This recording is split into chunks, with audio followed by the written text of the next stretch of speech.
coming to this continent from anywhere, Europe, Americas, or any other place, you are inviting intervention in your own affairs. And this money coming from there, billions and billions, will be siphoned back there. Make sure that you mobilize your own resources so that you can be enabled to benefit from resources coming from outside. Promises of billions is no good. Good morning, good evening, good afternoon, guys. Welcome back to another video. Hope you're good. Hope an amazing day, night, evening. I don't know what time you're watching this video, but listen. Eritrean president always telling Africans and any other country outside Africa in his speech, please organize your own resources in your own country or your own continent in order to benefit from the resources from outside. They always take our resources, raw materials, and the things they bring back, the products, are really expensive. The foreign minister of Eritrea is going to address the United Nations on the 80th session. And he pointed out so many things in this video. You're going to watch the whole video until the end. It's really amazing. That's why I decided, I have to share this video right here. Plunder, domination, corruption, pre-colonialism, a lot he said in this video. Enjoy the conversation in the comment section below. Hey, subscribe to the channel and enjoy more videos that are coming in. Let's go into this one. Borbak, president of the 8th session of the United Nations General Assembly. Your Excellency Antonio Guterres, Secretary General of the United Nations, honorable heads of delegation, distinguished delegates, ladies and gentlemen. Madam President, allow me to join previous speakers to congratulate Your Excellency for your election to the presidency of the 8th session of the United Nations General Assembly. During the 79th session of the United Nations General Assembly last year, I had briefly reflected as a backdrop and for purposes of historical reference to dwell on humanity's collective trajectory in the past 100 years. 100 years. In this regard, the defining features of this century can be summed up by failure of the League of Nations, established in the aftermath of the First World War to guarantee the lofty objectives of peace, economic growth, and failure of the League of Nations to guarantee the aftermath of the First World War. Prosperity for humanity as a whole. Opportunities lost even after the United Nations was subsequently formed in 1945 and until the end of the Cold War, and reckless and dangerous trends set in motion in the prevalent unipolar world order in the last 30 years. As we all agree, the League of Nations and the United Nations were originally conceived as viable architectures of global governance to advance the pronounced lofty objectives that we all cherish. In this respect, and at a time when humanity is aspiring for a transition from the old, defunct global order to a new one, the overarching quest must revolve around finding outside tangential ideological acrimonies, enduring solutions to fundamental and outstanding problems that our global community continues to grapple with. Economic injustice has remained the primary challenge for mankind and all the peoples as a whole since ancient times, from primitive social systems to the epochs of slavery and colonization, all the way until our contemporary times in a developed 21st century. The perennial challenges stem from modalities of wealth creation and accumulation, and notably in relation to wealth and income sharing. The fact is, past and present global systems are broadly rooted on monopoly, plunder, and deceit. Domination and attendant policies crafted to that end, military power that is garnered, and military assaults unleashed are indeed mere tools of domination and plunder.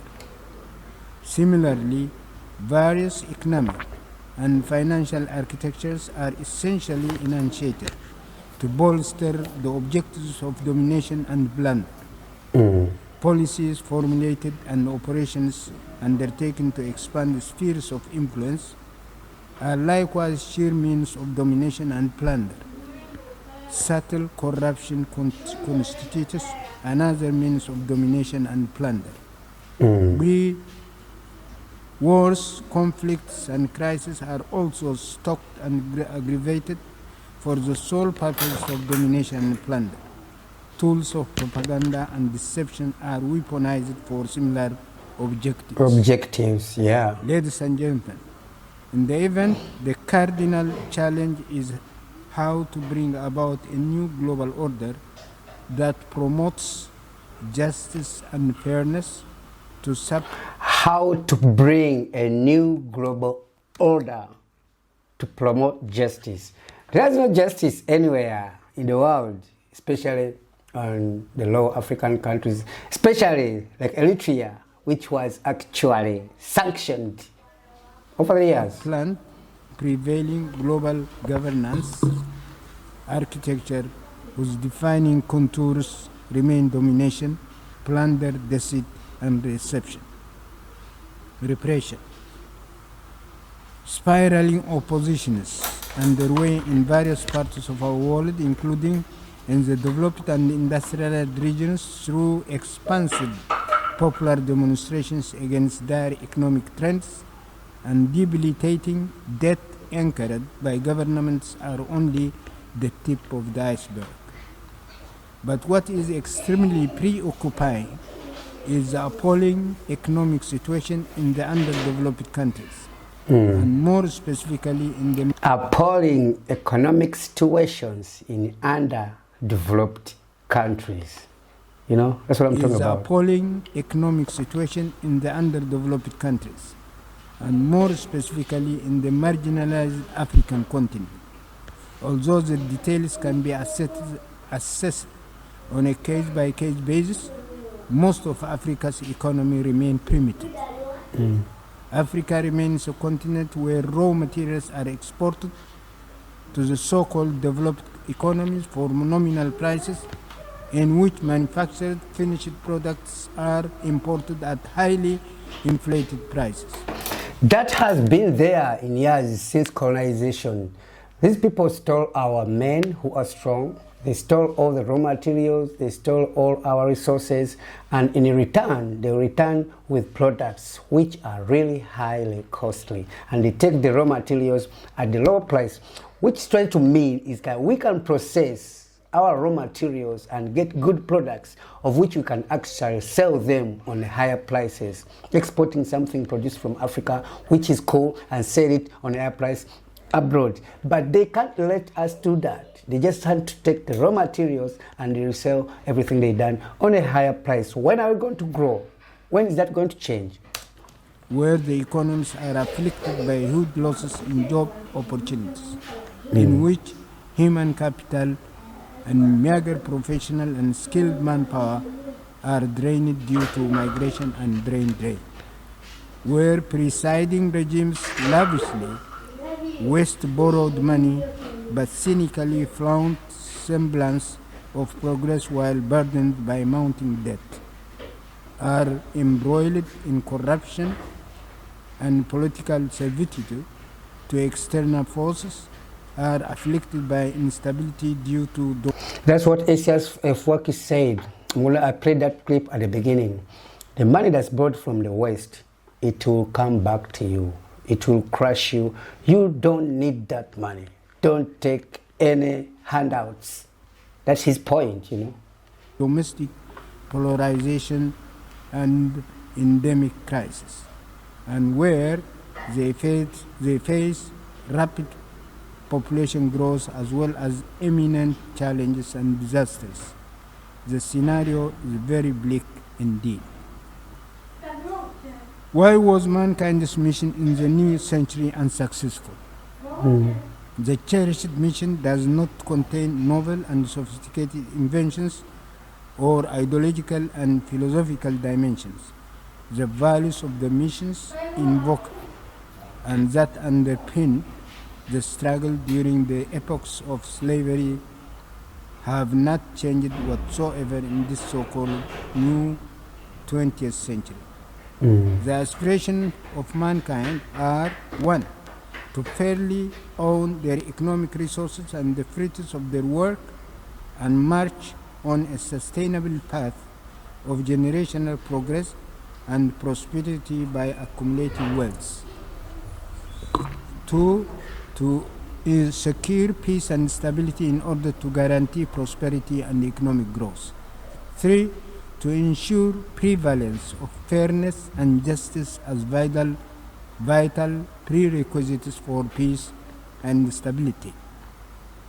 To promote mutual respect, complementarity and cohesion integration so as to bolster widest regional and global peace and stability as well as mutual growth. 5. To establish appropriate legal executive structure and associated mechanisms for the implementation of these fundamental human aspirations.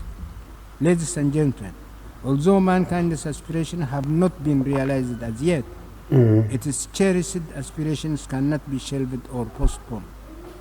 Failure to achieve the desired objectives can only spur stronger resilience and greater moral imperative. In the event, the timely and pressing task for all the peoples of the world is to strengthen their organizational and coordination mechanisms in order to prevail against perennial injustices, domination, deceit, coercion, intimidation, plunder, and monopolization, whatnot. In this regard, we call for the categorical lifting of all unilateral coercive measures and sanctions imposed on countries such as Eritrea and Cuba, including the unjust 60-year-long embargo against Cuba and its arbitrary designation. Did you hear? He requested for immediate uplift of sanctions over countries like Eritrea and Cuba. Did people listen to this? Oh, it's a great one. Whatnot. In this regard, we call for the categorical lifting of all unilateral coercive measures and sanctions imposed on countries such as Eritrea and Cuba, including the unjust 60-year-long embargo against Cuba and its arbitrary designation on the spurious list of state sponsors of terrorism.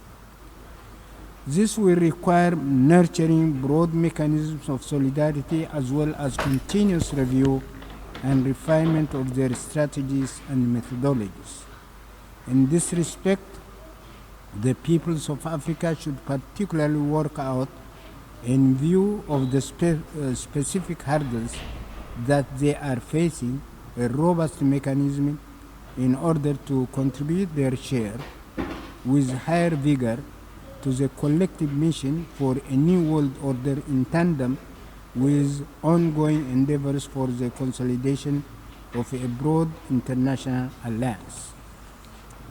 Ladies and gentlemen, on the occasion of the 80th session of the ANGA, I would like to mention that in the interest of time, I have chosen not to delve into vital issues pertaining to palpable shortcomings of the United Nations and its various agencies, along with possible... Listen, guys, this was really clear. He mentioned about things that actually are hurting Africans, and domination and plunder, build new world order. He requests the immediate uplift of sanctions that were put on Eritrea and Cuba. So many things have been mentioned of. Our materials have been sold out, and we get in the materials which are really expensive than the materials that they took. So Africa needs to actually stand up raise your hands,